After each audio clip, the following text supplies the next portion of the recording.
Selamat pagi jemaat Tuhan, Tuhan memberkati kita semua. Hidup memang dalam keadaan yang tidak baik-baik saja ya. Banyak masalah datang silih berganti. Ada kesedihan yang sepertinya tidak berujung, seakan-akan Anda dan saya merasa tidak ada alasan lagi untuk kita bertahan dan kita berniat untuk menyerah dengan kejamnya kehidupan. Nah, pagi hari ini saya mau menyampaikan beberapa alasan kenapa kita tidak boleh menyerah dan kalah dengan apapun yang kita hadapi hari ini. Yang pertama, kita harus menyadari bahwa kita ini dilahirkan sebagai pemenang. Karena itu milikilah mental seorang pemenang. Kita dimulai dari jutaan sel sperma, kitalah yang menjadi pemenang. Kitalah yang mencapai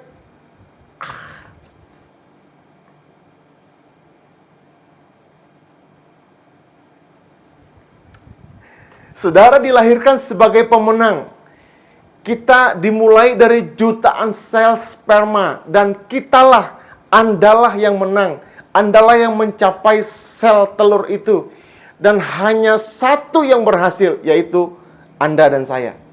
Ingat, satu dari miliaran, satu dari jutaan, itu melebihi lomba dari sekabupaten, bahkan satu provinsi. Banggalah dengan diri Anda dan saya. Anda telah mengalahkan miliaran potensi yang lain ketika Anda menjadi seorang manusia dalam rahim seorang wanita. Jika kita menyerah dan kalah, itu artinya kita mengingkari jati diri kita yang sebenarnya di dalam rencana Tuhan. Tuhan menciptakan Anda dan saya adalah seorang pemenang. Roma 8 ayat 37 mengatakan demikian, tetapi di dalam semuanya itu kita lebih dari orang-orang yang menang oleh Dia yang telah mengasihi kita. Amin. Tuhan telah memenangkan pertempuran itu bagi saudara dan saya. Karena Tuhan sudah melakukan yang terbaik yang bisa Dia lakukan untuk saudara dan saya. Apa yang harus kita lakukan adalah Apa yang harus kita lakukan? Hiduplah layaknya seorang pemenang. Bersikaplah, berpikirlah, bertindaklah layaknya seorang pemenang. Jangan mau kalah dengan masalah. Jangan mau menyerah dengan keadaan yang kita hadapi saat ini. Ya, mungkin berat. Ya, mungkin kita akan terus bergumul. Tapi kita harus bangkit. Kita harus menang. Yang kedua adalah kita harus menyadari bahwa Tuhan mengasihi saudara dan mampu memulihkan kehidupan saudara.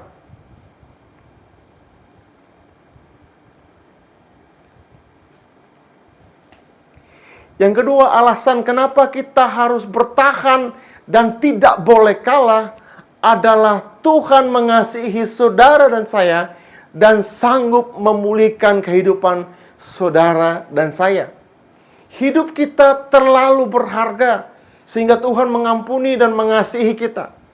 Dalam Alkitab dikatakan bahwa Tuhan Maha Kasih dan mau mengampuni dosa dan kesalahan kita kalau kita datang kepadanya. Tidak ada kata terlambat, tidak ada masalah yang terlalu besar bagi Tuhan kita.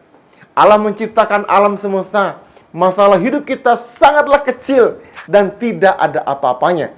Asalkan kita mau berserah kepadanya, selalu ada jalan keluar. Amin. Amin Bapak Ibu. Roma 8 ayat 31 sampai 33 mengatakan demikian. Sebab itu apakah yang akan kita katakan tentang semuanya itu? Jika Allah di pihak kita, siapakah yang akan melawan kita? Ia yang tidak menyayangkan anaknya sendiri, tetapi telah menyerahkannya bagi kita semua. Bagaimanakah mungkin Ia tidak mengaruniakan segala sesuatu kepada kita bersama-sama dengan Dia? Dunia tidak berakhir karena kita di PHK atau kita seorang disabilitas.